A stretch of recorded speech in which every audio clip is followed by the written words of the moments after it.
இவன் தான் செல்வா. வெளியே பார்த்தாலே ரொம்ப சாஃப்ட், ஓமக்குச்சி மாதிரி இருப்பான்.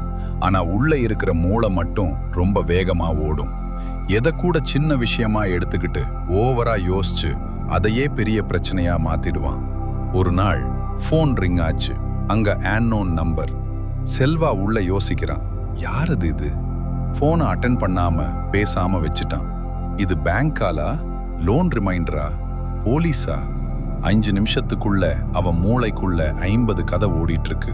டென்ஷன் புடிச்சிட்டு ஃபோனை சைலண்ட் பண்ணிட்டு வைஃபை ஆஃப் பண்ணிட்டு டோர்ல லாக் போட்டிட்டு சொல்றான், என்னை யாரும் கண்டுபிடிக்க முடியாது. அடுத்த நாள் நண்பன் வரான். டேய், நேத்து இரவு உனக்கு கால் பண்ணேன் ரீசார்ஜ் ஆஃபர் சொல்றதுக்கு. செல்வா தனக்குத்தானே சொல்றான், அதுக்காகவா இவ்வளவு டிராமா பண்ணினோம் நம்மளோட?